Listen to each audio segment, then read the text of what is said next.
Good morning, everyone.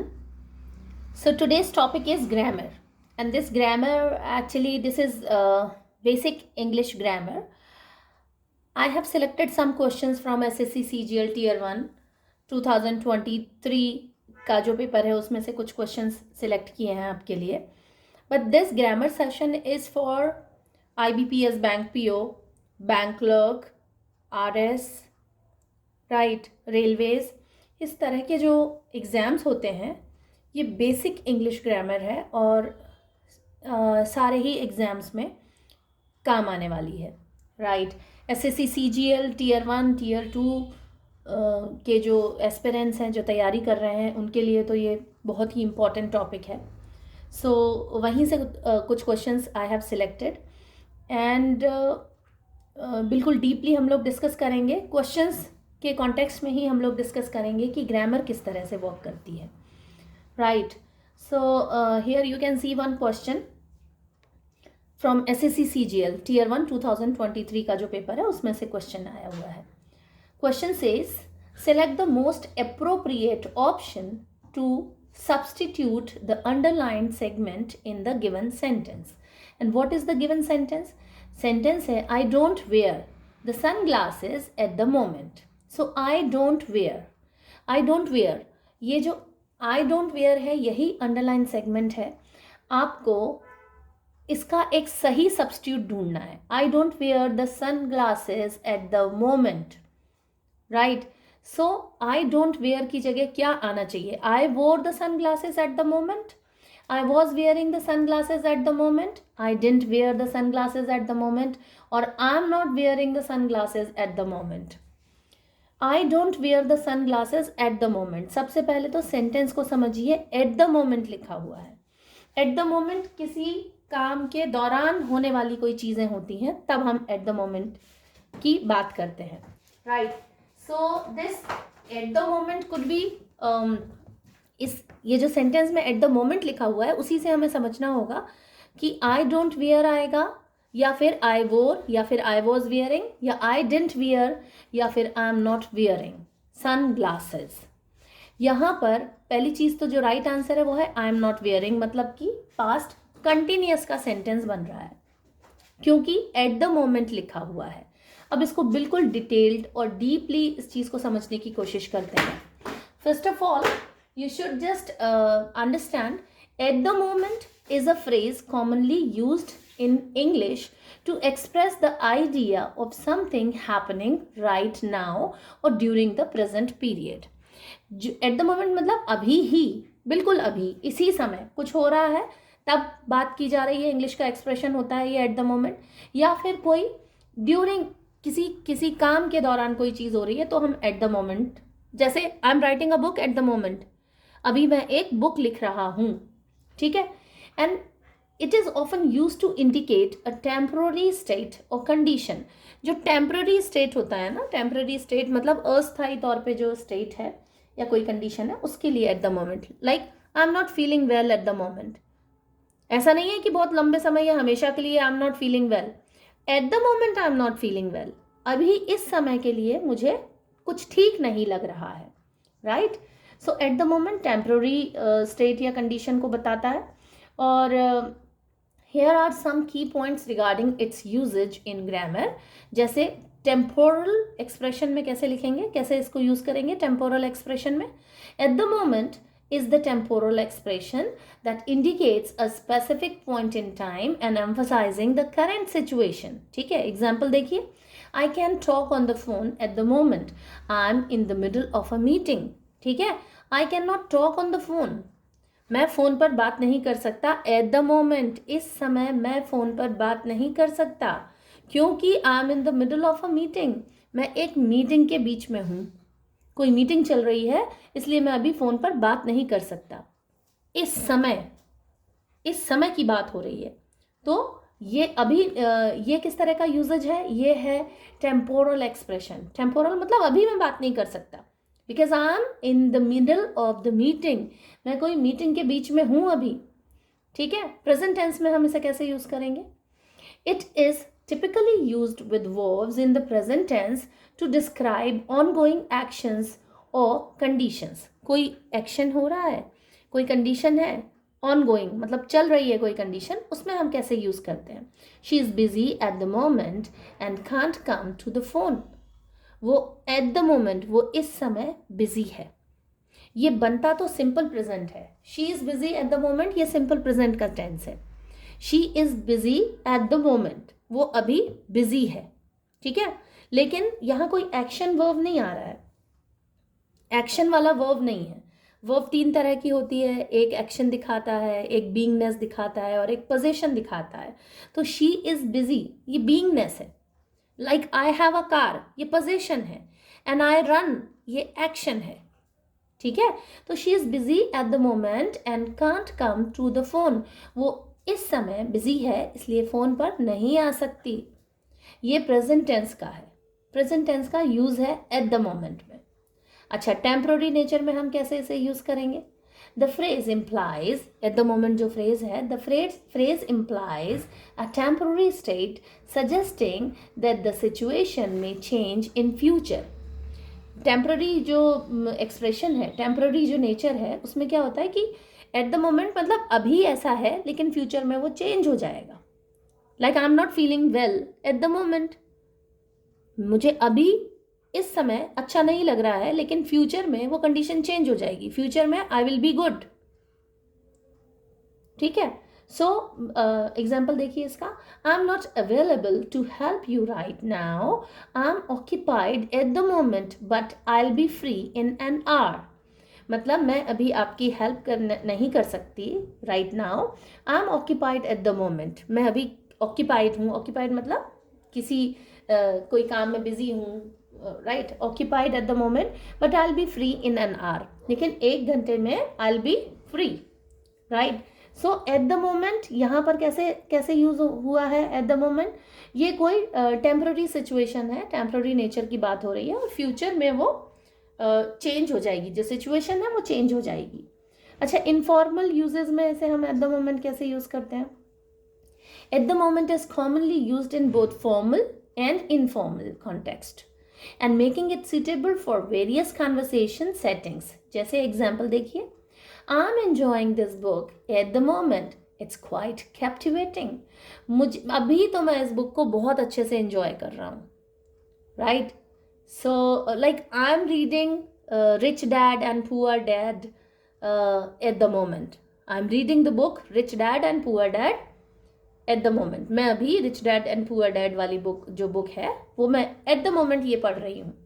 It's quite captivating, ये बहुत captivating है. कैप्टिवेटिंग मतलब आपको लग रहा है कि अभी आगे क्या होगा इस स्टोरी में और क्या चीज़ें हैं, बहुत इंटरेस्टिंग लग रहा है. कैप्टिवेटिंग, कैप्टिवेट है ना, कैप्टिवेटिंग है ये बहुत ज़्यादा. एकदम ऐसे आप बुक को नहीं छोड़ पा रहे हैं, आपको लग रहा है अभी आगे मुझे और पढ़ना है, तो it's quite captivating. Quite degree बताता है, ये बहुत ज़्यादा कैप्टिवेटिंग है, बहुत ज़्यादा इंटरेस्टिंग है ना. We can not leave it like this. So I am enjoying this book at the moment. ठीक है. अच्छा, पोजिशन इन अ सेंटेंस कैसे होगा. It is often placed at the beginning और end of the sentence. Position क्या होती है eight the moment की, या तो बिगिनिंग में बोलेंगे like eight the moment I am not feeling well and I am not feeling well at the moment, या फिर एंड में बोलते हैं usually. But it's placement can very based on context. लेकिन जो इसका प्लेसमेंट है बिगिनिंग या एंड में, एट द मोमेंट जो फ्रेज है उसका, वो वेरी करता है. वेरी मतलब विभिन्न प्रकार का हो सकता है सेंटेंस के कॉन्टेक्स्ट के अकॉर्डिंग. जैसे एग्जाम्पल देखिए. Eight the moment I am focusing on my studies. इस समय मैं अपनी स्टडी पे फोकस कर रहा हूँ. You can use this sentence, you can make this sentence. At the moment I'm focusing on my studies, right? or I'm focusing on my studies at the moment. शुरू में आ सकता है at the moment, या फिर last में आ सकता है. अच्छा, ऑल्टरनेटिव फ्रेजिंग कैसी है एट द मोमेंट की. सिमिलर फ्रेजेस कौन से होते हैं एट द मोमेंट में. Similar phrases that convey a similar sense of immediately, a similar sense of immediacy, right. So a similar sense of immediacy include right now, currently or presently. जैसे I'm reading a book at the moment. I'm Right now, I'm reading a book. I'm reading a book currently. I'm reading a book presently. तो at the moment को के similar phrases हैं right now, currently या फिर presently. ठीक है? अच्छा, example देखिए. I'm working on the project right now. Can I call you back later? मैं अभी अपने प्रोजेक्ट पे काम कर रही हूँ, क्या मैं आपसे बाद में बात करूँ? The phrase at the moment itself doesn't dictate a specific tense. Rather, it is used in conjunction with the tense or the accompanying verb to convey the timing of an action or state. Generally, it is often used with the present tense to describe something happening right now or during the current period. Here are few examples. देखिए, eight the moment जो है वो generally जो हम use करते हैं वो present tense में यूज़ करते हैं एट द मोमेंट. ठीक है, लेकिन दूसरी तरह से भी हम इसे यूज़ कर सकते हैं. जैसे मॉडल्स के साथ में तो हम इसे यूज़ करेंगे ही करेंगे. I can not talk eight the moment, तो हम लोग इसको मॉडल्स के साथ में यूज़ कर सकते हैं. Right. And here you can see like present tense में तो हम लोग इसे यूज़ करते ही हैं. present continuous में बहुत ज़्यादा uses होते हैं इसके present continuous tense में. like I cannot talk on phone at the moment, I'm in the middle of a meeting. ये पहले भी हम लोगों ने ये एग्जाम्पल देखा है. now she is busy at the moment and can't come to the phone. ये सिंपल प्रेजेंट टेंस है. She is busy at the moment and I can't talk on the phone at the moment. I can't talk on the phone. ये modal है can, जो can, may, should, shall, will जो है वो helping verb भी है future tense का, और एज अ मॉडल भी वो वर्क करती हैं. और टू, ठीक है, ये मॉडल होते हैं और मॉडल के हिसाब से वर्क करते हैं. लेकिन I can talk on the phone at the moment, ये अगर सेंटेंस बोलेंगे तो प्रेजेंट टेंस का है. कैन का जो पास्ट इक्विवेलेंट होता है वो कुड होता है, तो अगर कुड यहाँ पर होता तो वो पास्ट टेंस में चले जाता. ठीक है, तो ये प्रेजेंट टेंस का है. राइट, सिंपल प्रेजेंट टेंस है. She is busy at the moment, ये भी सिंपल प्रेजेंट टेंस है. ओके, अब प्रेजेंट कंटिन्यूस का सेंटेंस देखिए. नहीं, here it is I am not available to help you right now. This is also I am not available, this is also simple present tense. Right, तो simple present tense में भी हम बहुत easily at the moment use कर सकते हैं. Right, and he reads a book at the moment, he reads a book at the moment, ये भी सिंपल प्रेजेंट टेंस है. और यहाँ पर रीड्स जो है वो एक एक्शन वर्ब है. He reads a book at the moment, वो इस समय एक बुक पढ़ता है. ठीक है, लाइक ऐसे भी प्रेजेंट सिंपल प्रेजेंट टेंस में भी हम इसे यूज़ कर सकते हैं एट द मोमेंट को. He reads a book at the moment, लेकिन एट द मोमेंट का बहुत ज़्यादा जहाँ यूजेस होता है वो होता है प्रेजेंट कंटिन्यूस टेंस में. ठीक है, प्रेजेंट परफेक्ट टेंस में भी हम इसे यूज़ कर सकते हैं. I have a lot on my plate at the moment so I can't commit to anything else. मेरी प्लेट में बहुत सारी चीज़ें थी. I have a lot. Right, I have a lot on my plate at the moment. Look, ये present perfect tense का actually present perfect tense नहीं है. I have a lot on my plate at the moment, मेरे पास अभी बहुत सारी चीज़ें हैं मेरी प्लेट में, so I can commit to anything else, इसलिए मैं कुछ और अभी किसी और चीज़ के लिए मैं कमिट नहीं कर सकता. आई have a lot on my plate at the moment, मेरे पास में अभी मेरी प्लेट में बहुत सारी चीज़ें हैं खाने के लिए. So like I have a car, ये पोजीशन दिखाता है. राइट, यहाँ पर कोई एक्शन वर्ड आया ही नहीं है, कोई मेन वर्ब नहीं है. I have a lot on my plate at the moment, तो ये प्रेजेंट परफेक्ट का टेंस नहीं है. ये टेंस तो आपका सिंपल प्रेजेंट टेंस ही बनेगा, और यहाँ पर हैव पोजीशन के साथ में बना हुआ है. So I have a lot on my plate at the moment so I can commit to anything else, ये भी प्रेजेंट जो सेंटेंस बन रहा है वो प्रेजेंट इंडेफिनिट का बन रहा है. ठीक है, तो अगेन हम लोग देखते हैं जो क्वेश्चन था एट द मोमेंट वाला, उसमें क्यों प्रेजेंट कंटिन्यूस वाला फ्रेज आया। उसे जब हम लोगों ने देखा कि इसे रिप्लेस किससे किया जाएगा, इसका सब्स्टिट्यूशन क्या होगा, तो सब्स्टिट्यूशन में आई एम नॉट वेयरिंग ही क्यों आया। I don't wear the sun glasses at the moment, मैं इस समय सन ग्लासेस नहीं पहनता। रादर इसका जो सब्स्टिट्यूशन आएगा, क्वेश्चन क्या है, select the most appropriate option to substitute the underline segment in the given sentence. ये अंडरलाइन सेगमेंट है, आई डोंट वेयर। इसका सही जो सब्स्टिट्यूट बनेगा वो बनेगा आई एम नॉट वेयरिंग। और बहुत आसानी से आप समझ सकते हैं, I wore past, I was wearing past, I didn't wear past, तीनों बिल्कुल सही हैं। I didn't wear the sun glasses सब पास्ट में जाएगा, इसीलिए इसका सब्स्टिट्यूशन नहीं बन सकता। सब्स्टिट्यूशन में सेंटेंस का मीनिंग चेंज नहीं होना चाहिए, उसका टेंस चेंज नहीं होना चाहिए, यही ग्रामर है। So I don't wear the sun glasses at the moment, इसका सब्स्टिट्यूशन आएगा I am not wearing the sun glasses at the moment.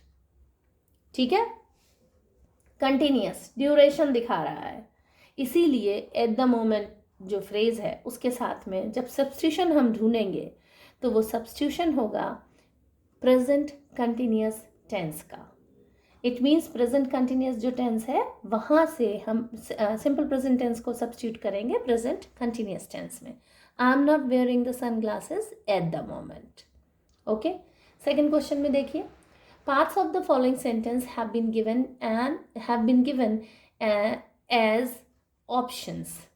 ठीक है, select the options that contains an error।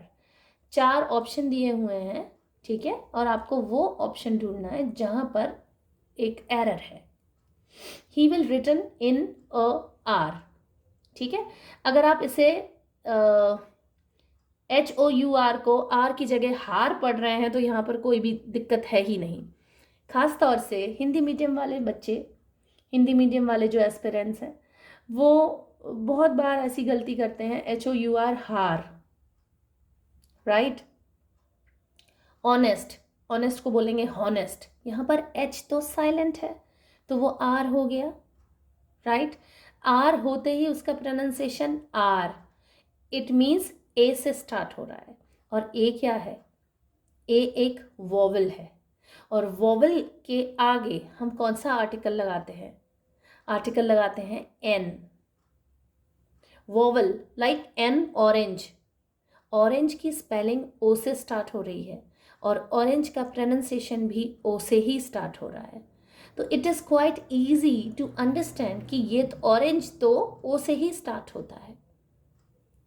Orange क्योंकि ओ से स्टार्ट होता है इसलिए उसके आगे हम एन लगाएंगे रादर देन अ नहीं लगाएंगे, हम लगाएंगे एन। यहाँ पर आर लिखा हुआ है, he will return in a hour, ये जो अ है वही गलती है, यहाँ पर एन आर आएगा।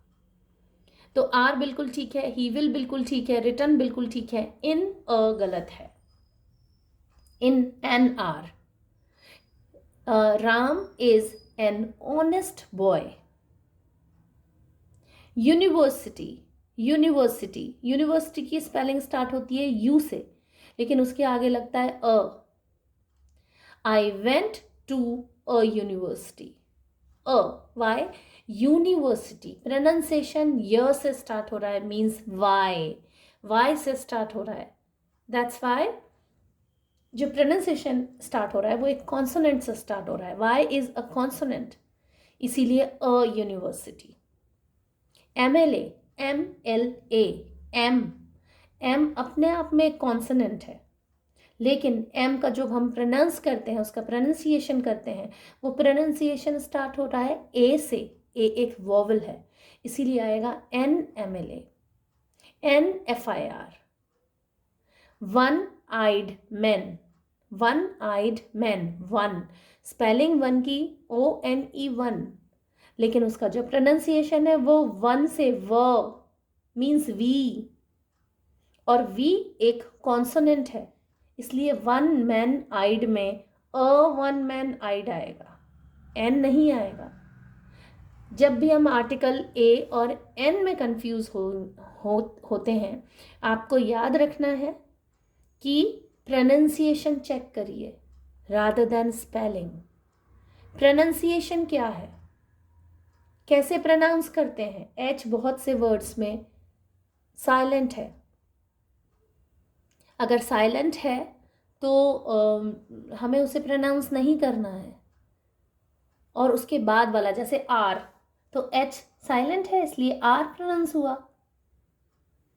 आर जो है आ मीन्स मीन्स ए एक वोवेल है इसीलिए यहाँ पर एन आएगा। ठीक है, अब कुछ बात कर लेते हैं आर्टिकल्स की, क्योंकि ग्रामर का पार्ट है। इस क्वेश्चन से ही हमने बिल्कुल डिटेल हम इस पर बात करेंगे। So articles including a, an and the are small words in English grammar that are used to indicate whether a noun is a specific or general. A and the से हम देखते हैं कि जो नाउन है वो स्पेसिफिक है या फिर जनरल है। जैसे I have seen a boy, मैंने एक लड़के को देखा। Right, now when I make the sentence like this, I have seen a boy I had seen a boy yesterday. He was playing in the ground. ठीक है, but today the boy plays on the roof. तो अब the आया है क्योंकि वो specific हो गया है। पहले वो जो लड़का था वो I did not know that who was that, लेकिन अभी मुझे पता है और मैं जिससे बात हो रही है उसे भी पता है कि हु वाज दैट बॉय, तो बाद में उसमें द लग गया, स्पेसिफिक हो गया वो। ठीक है, सो हम लोग बात कर रहे हैं इंग्लिश ग्रामर की। इंग्लिश ग्रामर दैट आर्टिकल्स की बात कर रहे हैं, तो articles including a and the are small words in English grammar that are used to indicate whether a noun is specific और general. Here are some general rules for using articles. जैसे definite articles होता है the, एकदम definite the उन चीज़ों के लिए आ रहा है जो एकदम स्पेसिफिक चीज़ें हैं। Use the when referring to a specific noun that is known to both the speaker and the listener or is clear from the context. The तब आता है, आर्टिकल तब लगाया जाता है जब जो स्पीकर है और जो लिसनर है उन दोनों को पता है इस चीज़ के बारे में, तो द लगेगा। I saw a cat in the garden, the cat was black. मैंने गार्डन में एक कैट देखी और जो कैट थी वो ब्लैक थी। तो जब मैंने पहले कैट के बारे में बात किया तो इट वॉज अ कैट, कोई भी एक कैट थी, but the cat was black. अभी तुम्हें पता है कि मैं किस कैट की बात कर रहा हूँ, जो मैंने गार्डन में देखी थी, है ना। तो जो गार्डन में देखी थी, तो अब जब उस कैट की बात दोबारा होगी तो वो द हो जाएगी, द कैट वॉज ब्लैक, क्योंकि एक बार तो बात हो गई ना। गार्डन में जो कैट देखी थी वो उसे ना तुम जानते थे ना मैं जानता था, लेकिन अभी उसे तुम भी जानते और मैं भी जानता हूँ। So the cat was black, next वाले सेंटेंस में द आ जाएगा। ठीक है, इनडेफिनेट आर्टिकल में ए और एन लगता है। Use a before words that begin with a consonant sound. Spelling से नहीं, कॉन्सोनेंट साउंड होना चाहिए। Example, I saw a car in the parking lot. Parking lot में मैंने एक कार देखी। Use an before words that begin with the vowel sound, जैसे I saw an owl, I saw an owl in the tree, मैंने tree में एक owl देखा। ठीक है, use a or an for non specific nouns, जो non specific हैं। आई saw an owl in the tree, मैंने ट्री में एक आउल देखा। अब वो आउल को तुम भी नहीं जानते थे, मैं भी नहीं जानता था, नॉन स्पेसिफिक है वो। ठीक है, use a or an when referring to a non specific item or thing. जैसे एग्जाम्पल देखिए, I need a pencil for the exam, मुझे एग्जाम के लिए एक पेंसिल चाहिए। ठीक है, and I always write that red pencil, the pencil is lucky for me, मैं हमेशा उस लाल कलर की पेंसिल से लिखता हूँ और वो पेंसिल द पेंसिल, बाद में क्या बोला, द पेंसिल, क्योंकि उस पेंसिल को अब तुम भी जानते हो और मैं भी जानता हूँ। Listener and speaker, we both know that pencil, तो the pencil is lucky for me. वो जो पेंसिल है वो मेरे लिए लकी है, ठीक है। आई need a pencil for the exam, ये नॉन स्पेसिफिक है, a pencil. Use the with superlatives, जब सुपरलेटिव डिग्री होती है जो सुपर, जैसे good best, good better best, तो ये जो बेस्ट है वो सुपरलेटिव डिग्री है, ठीक है। उसके आगे भी द लगाते हैं, जैसे ही is the best, he is the best speaker in the city, तो द बेस्ट लग जाएगा सुपरलेटिव्स के साथ। use the when superlative is used to describe something. Example, she is the tallest girl in the class, the tallest. Use the with ordinals, जो ordinals होते हैं उनके आगे भी द लगता है, जैसे use the when referring to a specific member of a group by indicating its position. Example देखिए, he is the third person in line, he is the third person in line. Ordinals जो हैं, ये जो ordinals, ये first, second, third, fifth, 10th, ये सब ordinals होते हैं, इनके आगे भी द लगता है। ही is the third person in line, ठीक है। omit articles with plural and uncountable nouns in general statement. हम जनरल स्टेटमेंट जब देते हैं ना प्लूरल नाउन के साथ या अनकाउंटेबल नाउन के साथ, तो कोई भी आर्टिकल नहीं लगाते। Articles are often omitted when making general statement about plural or uncountable nouns. Example, cats are independent animals. तो the cats नहीं आएगा, प्लूरल है ना, जनरल स्टेटमेंट है कि कैट्स कैसी हैं, इंडिपेंडेंट एनिमल्स हैं, किसी के ऊपर डिपेंडेंट नहीं है, तो cats are independent animals, the cats नहीं आएगा, the cats are independent animals नहीं, ये एक जनरल स्टेटमेंट है, इसलिए द नहीं आएगा, कोई भी आर्टिकल नहीं आएगा, ठीक है। अच्छा, ए और एन तो हमेशा सिंगुलर के लिए आते हैं, द सिंगुलर प्लूरल दोनों के लिए आ सकता है। Use the with unique entities, जो यूनिक एंटिटीज हैं, यूनिक मतलब ऐसी विशेषताएं बिल्कुल यूनिक हों, सबसे अलग विशेषताएं हों, एंटिटीज हों, उनके आगे द लगता है। जैसे use the when referring to unique entities और things. Example, the sun rises in the east. The sun, sun तो एक ही है, यूनिक है ना, हमारे पूरे सोलर सिस्टम में एक ही सन है, तो the sun rises in the east, जो ईस्ट है वो भी एक प्रॉपर डायरेक्शन है, एक तरह का डायरेक्शन है, इसलिए दोनों में द लगेगा। omit articles in names and titles, जो names and titles होते हैं उनके आगे कोई भी आर्टिकल नहीं लगता। Articles are usually omitted when referring to people's names, titles or certain expressions. Example, President Johnson, Dr. Smith, Queen Elizabeth II. The President Johnson नहीं है, the Dr. Smith नहीं है, the Queen Elizabeth II नहीं है, the नहीं लगते इसमें, कोई टाइटल के आगे या नेम्स के आगे द नहीं लगाते।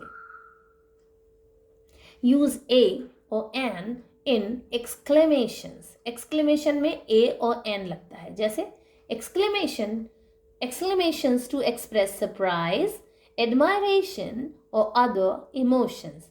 Example, what a beautiful day, what a beautiful day, कितना सुंदर दिन है ना, तो यहां पर अ लगाते हैं। What the beautiful day, the नहीं आएगा, अ। कोई भी एकदम सडन जो फीलिंग आप दिखाते हो, सरप्राइज है, एडमायरेशन है, या कोई भी ऐसा इमोशन आप दिखा रहे हो, उसमें ए और एन लगाते हैं, मतलब आर्टिकल लगाते हैं। कौन सा, ए और एन वाला आर्टिकल, जैसे what a great loss, what a good job, what a fabulous family, ठीक है। तो अ या एन लगाते हैं अकॉर्डिंगली, साउंड के अकॉर्डिंग। अच्छा, the use the in second mention, जब सेकेंड मेंशन करते हो तो द लगाते हो, जैसे after introducing a noun with a or an, use the in subsequent mentions to refer to the same noun. जैसे आपने किसी नाउन के बारे में बोला, कोई कैट के बारे में बोल रहे हो, तो आपने पहले अ बोला, बाद वाले सेंटेंस में जब आप बोलोगे तो आप बोलोगे द। एग्जाम्पल देखिए, I bought a new book, मैंने एक नई बुक खरीदी, the book is on the shelf. अब द बुक, वो जो नई बुक खरीदी ना मैंने, अब तुम्हें भी पता है, मुझे भी पता है, तो वो जो नई बुक मैंने खरीदी है, the book is on the shelf, वही बुक शेल्फ में है। तो ये जो वही बुक है जिसे तुम भी जानते हो और मैं भी जानता हूं, तो वो जो बुक है उसके आगे द लग जाएगा, लेकिन आप शुरू में नहीं बोल सकते I bought the new book, I bought the new book, the कैसे आएगा, स्पेसिफिक थोड़ी है वो नॉन स्पेसिफिक है। ये जो I bought a new book, ये जो न्यू बुक है उसे मैं नहीं जानता, इसीलिए अ लगेगा। मैंने कोई नई बुक खरीद ली और the book is on the shelf, और वो जो बुक है वो शेल्फ में है, right. Now the uses of article in English grammar can be complex, and while there are general rules for using a, an, and the, there are some less common or more nuanced situation that might be considered uncommon. कुछ uncommon situations भी हैं जो जिनमें ये articles कैसे use होंगे, we'll see. Here are some few less common or tricky uses of articles, है ना। कुछ लेस कॉमन यूजेज हैं, like zero article with plural and uncountable noun. कुछ ऐसे प्लूरल और अनकाउंटेबल नाउन हैं जिनके आगे कोई भी आर्टिकल नहीं लगता। Some nouns don't require an article even though they are not specific or countable. For example, I like cake, cake के आगे ए एंड द कुछ नहीं लगता, I like cake. He enjoys playing tennis, he enjoys playing tennis। ये कुछ specific nouns हैं। Generic reference with plural nouns, generic reference जो होते हैं प्लूरल नाउन में, तो आर्टिकल्स आर ऑफन ओमिटेड। ये जो जेनेरिक रेफरेंस होते हैं प्लूरल नाउन के, उनमें भी आर्टिकल्स नहीं लगते। When referring to a general class of items, for instance cats are cute animals। कुछ जो जनरल सेंस में बात की जाती है वहाँ पर generic sense with plural nouns, एक जो जनरल सेंस में वो भी प्लूरल नाउन के साथ में बात की जाती है, तो वहाँ पर आर्टिकल कोई सा भी नहीं लगता, ठीक है। जैसे cats are cute animals, cars need fuel, तो द नहीं आएगा। अच्छा, अ कार नीड्स फ्यूल, ठीक है। A cat is cute animal, यहां पर अ लग सकता है, लेकिन प्लूरल नाउन के साथ जो कि जनरल वे में एक बात की गई है वहां पर कोई भी आर्टिकल नहीं लगता, न ए, न एन, न द। अच्छा, no article with proper nouns, proper noun के आगे कोई भी आर्टिकल नहीं लगता। Proper nouns specific names of people, places और थिंग्स, ये प्रॉपर नाउन होते हैं। जैसे हिमालयाज, हिमालयाज एक कॉमन नाउन, हिमालयाज एक प्रॉपर नाउन है, लेकिन प्रॉपर नाउन के साथ साथ वो एकदम यूनिक चीज़ है, इसलिए द हिमालयाज आएगा वहाँ। रिवर्स के नेम के आगे द लगता है, द गंगा, द यमुना, ठीक है। लेकिन जो ओमिट किया जाता है वो किसी प्रॉपर, जो प्रॉपर नाउन है, जगह हैं, प्लेसेस के नाउन नेम्स जो हैं वहाँ पर द नहीं लगता। जैसे शी विजिटेड पेरिस, तो शी विजिटेड द पेरिस नहीं होगा, she visited Paris. India is a big country, the India is a big country नहीं होगा। और John is coming, John like Ram is coming, Sita is singing, तो द नहीं आएगा, the Ram is coming, the Sita is coming. लेकिन कई बार प्रॉपर नाउन के आगे भी द लगता है, जैसे Kalidas is the Shakespeare of India, Kalidas जो है वो इंडिया के शेक्सपियर हैं, तो द शेक्सपियर, है ना। शेक्सपियर को एक क्वालिटी बता दिया है यहाँ, वो एक एडवर्ब एडजेक्टिव की तरह आ रहे हैं। शेक्सपियर का नाम जो है वो एक एडजेक्टिव की तरह आ रहा है, इसलिए वहां पे द लग जाएगा, जबकि शेक्सपियर एक प्रॉपर नाउन है, एक नाम है ना, नेम है, तो प्रॉपर नाउन है, लेकिन वहां पर द लग जाएगा। इस कंडीशन में द लगता है, अदरवाइज प्रॉपर नेम के आगे, प्रॉपर नाउन के आगे द नहीं लगता। No article in expressions of time, time के आगे द नहीं लगता। जैसे टाइम के एक्सप्रेशन क्या है, at noon, at midnight, in September, don't require an article. In the September, at the midnight, at the noon नहीं होता, at noon, at midnight, in September, in December, right, यहाँ पर कोई भी आर्टिकल नहीं लगता। No article in titles, titles के आगे भी आर्टिकल नहीं लगते। Articles are often omitted in titles such as book titles, movie titles or song titles. For example, gone with the wind, gone with the wind, or to kill a mockingbird, right? So gone with the wind or to kill a mockingbird, यहाँ पर कोई article नहीं लग रहा है. No article in some fixed phrases, कुछ fix phrases हैं वहाँ पर भी कोई आर्टिकल नहीं लगता. जैसे सर्टेन फिक्स फ्रेजेस, ईडियम्स और expressions don't use article. For example, by day, at dawn, on foot. By day, by the day नहीं बोलते, बाय डे. ये कुछ फिक्स एक्सप्रेशंस हैं, वहाँ द कोई भी आर्टिकल नहीं लगता. By day, at dawn, at dawn, dawn मतलब वो जो सवेरा वाली बात है, at dawn. So at the dawn नहीं होगा, वो एट डॉन. और on foot, on the foot नहीं, on foot. Using the with plural nouns to indicate a specific group. एक स्पेसिफिक ग्रुप को इंडिकेट करने के लिए प्लूरल नाउन के आगे द. कैसे?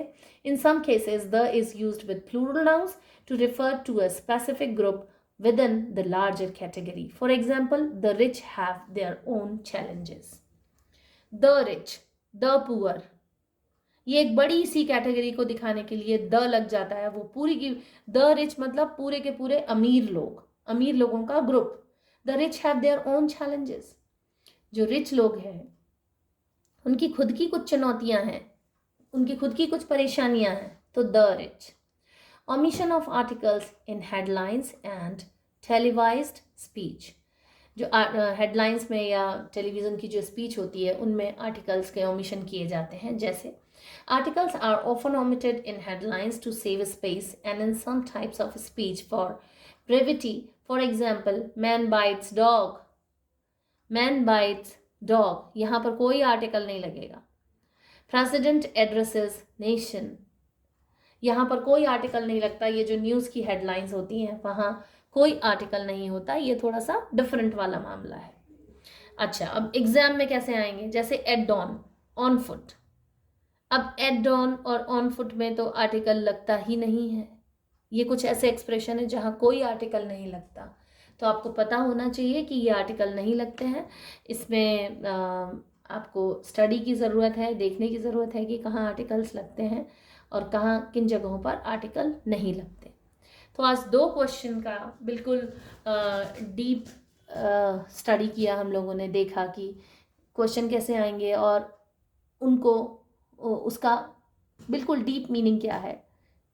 सो आज के लिए इतने ग्रामर के इतने ही टॉपिक पर हम लोग बात करेंगे. आप चैनल को ज़रूर सब्सक्राइब कर लीजिए, वीडियो को लाइक कीजिए, शेयर कीजिए और अपनी तैयारी करते रहिए, पढ़ाई करते रहिए. Keep learning. Thank you so much.